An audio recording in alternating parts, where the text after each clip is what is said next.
We have a jury. Welcome to True Crime, Faith, and Chocolate. I am your host, Annette Lyon, true crime junkie, woman of faith, and suspense novelist, author of Just One More and a whole bunch of other books that may or may not be suspense. Today we are talking about the jury selection and what's coming next. Tuesday night, we had 4 more added to the pool, so we had 20. So essentially, to recap, we had the goal of getting to 50 people in the pool of potential jurors, and from there they would then whittle them down to 18, of which at the end of Chad's trial we will have 12 that will actually be jurors, and then the other 6 will be alternates. They won't know who those are until literally the day the trial is over and they have to go into deliberations. Oh, and today's chocolate is this is from my son, because I have the best kids in the world. We have our Lindor milk chocolate truffle, which we'll have momentarily. By Thursday, we had reached that magic mark. We'd had 50, and so everyone was like, "Oh my goodness, we're going to do the final strikes, whittle it down." Both sides, prosecution and defense, get to whittle down. Like, so this is one we don't want. Was in the go back and forth without cause at this point. To get the 50, you need cause to decide if this is someone who absolutely refuses to consider the death penalty, because this is a death penalty case. Then they were stricken. If this is someone who had they would lose their home because they couldn't take 10 weeks off of work, that was a hardship, and so they would be excused, that kind of thing. So that's how they whittled down the pool from the 2,000 surveys that have been sent out. So they had 2,000 surveys. Of those, they would bring them in groups of roughly 16 and add questions and da-da-da-da. So on Thursday, we had 50. Everyone's like, goodness gracious, this is awesome. The strikes to get it down to 18 doesn't take long. So they're like, wow, we can do that on Friday. Monday, we'll have opening statements. And then Friday morning, the judge goes, okay, plot twist. That's not what we're doing. They had another day of questioning potential jurors for the pool. No one expected that because they had already reached 50. But I suppose it's wise to have a cushion. And so they had another day, and they ended Friday with 57 potential people to serve on the jury. And then Monday, they did the whole whittling down process, which was, again, today, April 8th. They did the strikes, and as of lunch-ish, we have a jury. So they whittled it down to, if I heard correctly, 10 men, 8 women, down to the 18. And a couple of interesting things here that came out as a result of some of the coverage. So one thing people have been asking is, why did we not have a live stream today? Because in Lori Vallow's case, the judge did not allow cameras in the courtroom at all. This time he has allowed court cameras, so the sound and the video isn't great, but it's something. Not today, and here's the reason why. Because they brought all of those potential people that were in the pool. It turned out to be 55, if I did the math correctly. One was excused beforehand, and then one just didn't show, was a no-show today. But they had the 55, and they were going to whittle it down from there. And so it's a small courtroom. They put all 55 into the gallery, and then they arranged the room in a way so that Chad and his lawyer, both sides, the prosecution and the defense, were then turned around facing the audience, which is now the full jury. So they couldn't really have cameras in the room because they have to maintain confidentiality for the sake of the jurors, so that when the cameras are running, we don't see the jury box. That is for their protection at this point. So today, no cameras, but that was just because there wasn't a real.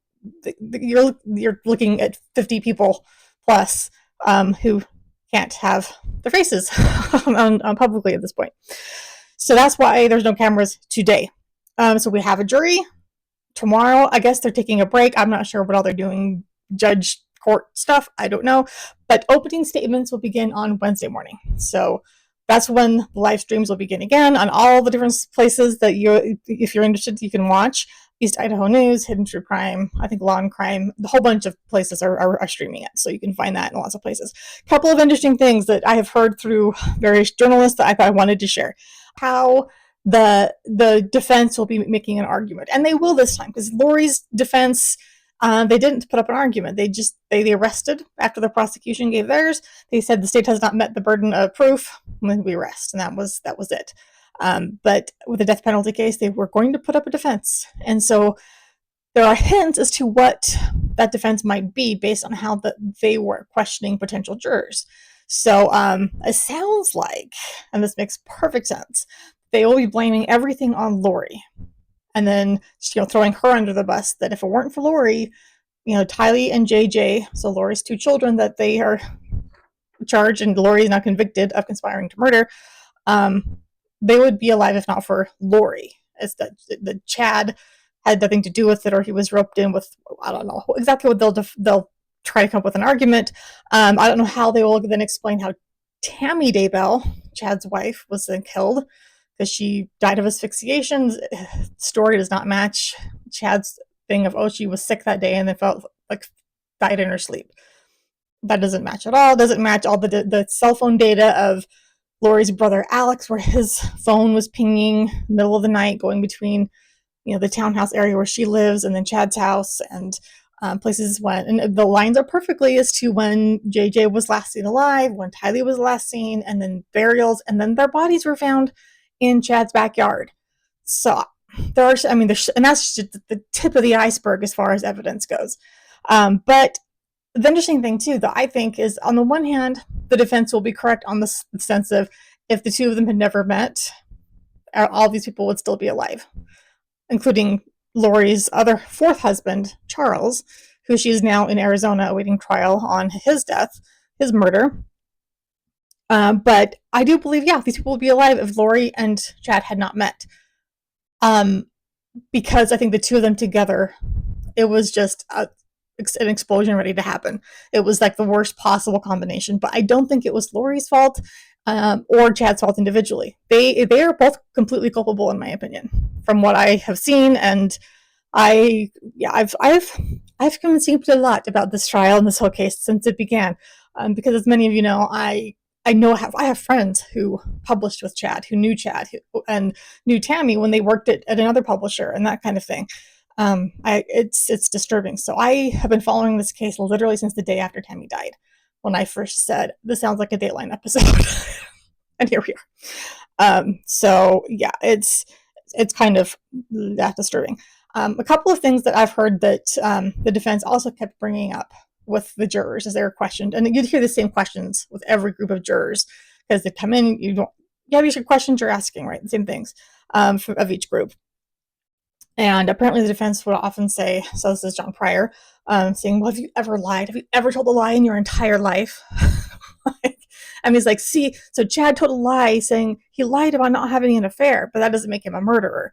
And I'm sitting there going, okay, well, a 9-year-old lying about whether they're the one who took the cookie is a far different thing from lying about an affair, for one. But he's kind of conflating that. Like, if you've ever lied at all, then you have to give him the benefit of the doubt. And they do have to go in, giving him the premise of innocent and proven guilty in the court, right? That's their job. But you can't then conflate, just because you might have told a lie at some point in your life, Chad's innocent. That's not how that works. We have a little lesson on logic, guys. Another one that we heard a lot of, apparently he kept saying, all the glitters is not gold. So people, and I agree with this, maybe suspecting that part of the argument will be that Lori was the glittery, beautiful woman, and that was just, he was drawn to her, and it turns out she was, Black Widow spider type of thing situation. But again, she's not entirely to blame. This is both of them. This is totally on both of them. And in fact, the court, legally speaking, it sounds like they look at him as being even more culpable, because this is a death penalty case for him, and it wasn't for Lori. Another thing that this one was coming from the prosecution this time that was brought up many times is essentially asking the potential jurors if they can apply the law as it's written, regardless of whether they think the law it should have been written differently. Can you follow the law as written? Can you apply it as it's written, not as you think it should be? And Lindsay Blake, who's the lead prosecutor against Chad, she was also on the team that prosecuted Lori. She was not the lead on that team, but if you listen to any of Lori's trial, you definitely heard her, and she's brilliant. But the prosecution for Chad, there's been some change up with some new lawyers coming on, a couple that are not on the same team. Anyway, but Lindsay is now the lead prosecutor for Lindsay Blake for Chad. Her son wanted cheesy eggs done a very specific way. And she goes, even if I know a better way to do it or a tastier way to do it, he wants it exactly this way. And that's how I have to make it for him. And so she's applied that and compared that to the law, saying even if you think you know a better way that the law could have been written, or it should be done this way instead, or we need a different law, that's not your job at this point. Your job is to follow it as it is currently written, and not to say, hey, I know a better way. So that was one parallel there that we heard from on the prosecution side. I heard some people describing Chad in court as acting reverent because he is LDS, blah, blah, blah. And I wanted to jump in and say, no, he's not. He was LDS. He has been excommunicated. Like, I think he was excommunicated very quickly after his arrest. And I don't think that there's a chance he'll ever be able to be brought back in. But yes, sitting quietly, people call that reverent. But anyway, it's one of those things where being reverent is a whole lot more than just being quiet. But yes, does he sit still? He does. In fact, this is where I laughed really hard when I heard this, because people have described Chad in a lot of ways. Like, he looks like a thumb. I've heard that from multiple sources, and that kind of thing. But apparently the jail guards would refer to him as the slug, because he moves so slowly, and just, it doesn't hardly move at all. When he does move, it's only a little. And apparently, like, when he's sitting in court, like, his eyes will move, and like, he hardly will even move his head. Like, he just doesn't move. And I'm like, it's so, that felt a little appropriate. Like, I thought that was pretty funny. The slug. Yeah, that is where we are now. Opening statements begin on Wednesday, and we will see how fast it goes from there. When I was listening to Lori's trial, there were so many times where the defense was just driving me crazy. They would, throw in objections on all kinds of things, and then they had to do sidebars with the judge and the this and the that, and is this admissible, and all these different things. And it just, to me, it got obnoxious. And I was like, oh my gosh, would he just stop already? And then I had to sit back and go, actually, if he is objecting to do whatever he can, he is doing the absolute best he can to defend Lori, and she didn't allow him to do any kind of defense. In fact, the one time he even hinted that this was Chad's fault, and that it mentioned that, his books aren't any good and they're dangerous. Lori got pissed with him. But so she really kind of hampered any kind of defense. But if he is doing his job as well as he can, and as well as his client allows him to, appeals aren't going to work. If her constitutional rights have been protected and he gave her as best a defense as he could, there's not any appeal is not going to work for her. And that's when I went, okay, you know what? Carry on, dude. Object to anything you want, because we need it in the record that someone stood up for her at every possible turn, that to make sure that the prosecution had to back up every little thing, cross every T and dot every I. Let's make sure that is just the way it is, so that this case is solid as a rock, her rights are protected, and she is guilty of sin, and she'll stay behind bars for the rest of her life. Moving into Chad's trial, I will try to be a little less annoyed by the defense. It will be interesting to see what kind of defense they mount, because there's so much that we already know. I'm sure there's new evidence that we haven't heard yet that shows a whole lot more. It'll be interesting to see at what point, if any of his children decide that maybe dad did this, when that will be. It sounds like his children are still standing behind him, and they think he was framed, and that it was all Lori's fault. But I do wonder, because they go, we know the man our father is. And I want to say, well, do you, though? Did you ever think your dad was capable of having an affair behind your mother's back? Did you think he was capable of this insurance fraud? I mean, just financial things. Like, that doesn't line up with who you thought he was either, right? So I'm wondering if they can grasp that, yes, dad had an affair. Yes, dad did, some of these smaller things. Maybe that will lead them a little bit down the path that they could accept that maybe these other things are true, and maybe dad did commit murder. Which, I don't wish that on their, I mean, that would be hard to deal with. I can't even imagine.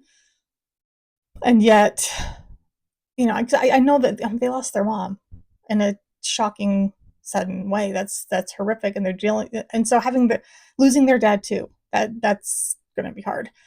whether it's behind bars or whatever, but losing him emotionally and in your heart as my dad actually is a cold-blooded killer on top of being behind bars or maybe sentenced to the death penalty, that's an extra layer of holy crap. And when he took away your mom, that would be so much harder. So I can see why they were in denial.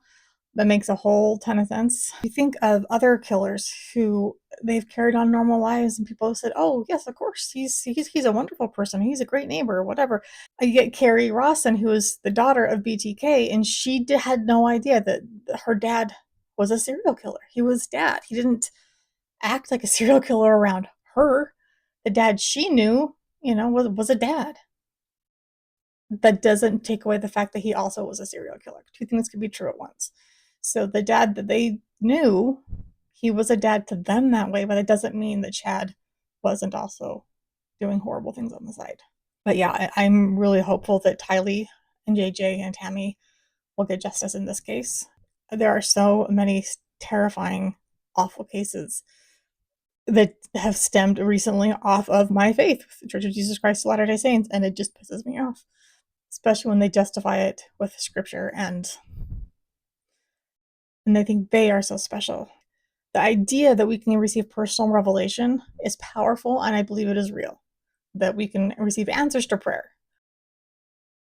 I think that attracts narcissists as well, because I am so special. God is speaking to me, and I am so righteous and spiritual. I am receiving answers and secrets that you don't know about. Let me bestow the secrets upon you. So I think that's attracting a certain narcissistic personality type. I'm not saying personality disorder, just characteristics. Maybe for some of them are full-blown NPD people, but I think it kind of attracts some of those people. And if someone says, well, I prayed and got an answer, who are you to say, no, you didn't? There's something else in our doctrine that I feel is a huge red flag that people aren't noticing in these cases. And this goes to the Ruby Frankie case, and this one, and the Thibodeau case, and so many others, where it's a concept of stewardship. We believe that you are allowed to receive, or you can receive revelation based on your personal stewardship, meaning what are you in charge of? So I cannot receive revelation from my next door neighbor. I'm not the boss of that. As a parent, when I'm raising my child, I could pray and maybe get, how can I help my child through this problem? There's a health situation. What doctors can I seek after to help my child in this situation? I can receive revelation for them in that respect. They're all adults now, so I can't receive revelation for them in the same way I did when they were toddlers. The idea of stewardship is so important, and that goes into these crazy crimes that we're seeing, because people are getting revelation for other people other than what belongs in their stewardship. So Chad going to people with his little divining pendulum necklace that he found at church one day, and is using that and saying, oh, this, through this necklace, I have learned that you were the apostle so-and-so in the past life, and you are married to this person, this woman over here, so you can have an affair now. And all, of course, in their past lives, which is not one of our doctrines. They're always important people. Yeah, you were Isaiah, or you were your best friend to Jesus, you're whatever. That is not in our doctrine at all. But even if it were, Chad telling somebody that is completely out of the scope of his stewardship, therefore he has absolutely no right to be getting that revelation, let alone passing it on. And so anyone receiving revelation supposedly about themselves coming from someone who doesn't have stewardship over them, that should just be like alarm bells going off. So, so my congregational head, my bishop, in theory, could receive some revelation from me. Generally, it'll be just for our congregation as a whole. Not to say that he can't make mistakes too, because local leaders absolutely can. But he can't get revelation for a neighboring ward congregation, that kind of thing. You can't get revelation that exceeds your stewardship. So if Chad is thinking he's getting revelation literally for the planet, and he said that, he knew that certain things were happening, everybody needed to do X, Y, and Z, and he's getting very specific individual revelation for Lori and the Zulema and Melanie Gibb and all of these people. That's just, no. That is out of the scope and completely bonkers. yeah, so that's the technical term. It's bonkers. Anyway, so I wish people understood that the stewardship concept, it's definitely, it's part of our doctrine. We talk about it, we do, but somehow people who are being sucked into these things forget that part. They just forget the stewardship element. And it's like, even if, just speaking hypothetical, even if some of his visions were real, which I don't think they were at all, but even if they were real, that person on the other side has the right to receive revelation to find out for themselves. And if it was real, then they could pray and see a vision too, whatever. Or have the spirit tell them, no, actually, Chad's lying to you. And if someone is coming to you telling you this stuff who is not over you in stewardship, that's crap. My never quiet opinions. If you want something more about Lori and her whole situation, or have specific questions about the people and the places and all, because the case is there's a lot of moving pieces. If you'd like me to cover any of those things, just let me know in the comments. Also, like and please subscribe. We're still brand new. Until next time, have a little bit of chocolate because you gotta need some sweet stuff in the middle of all this bitter.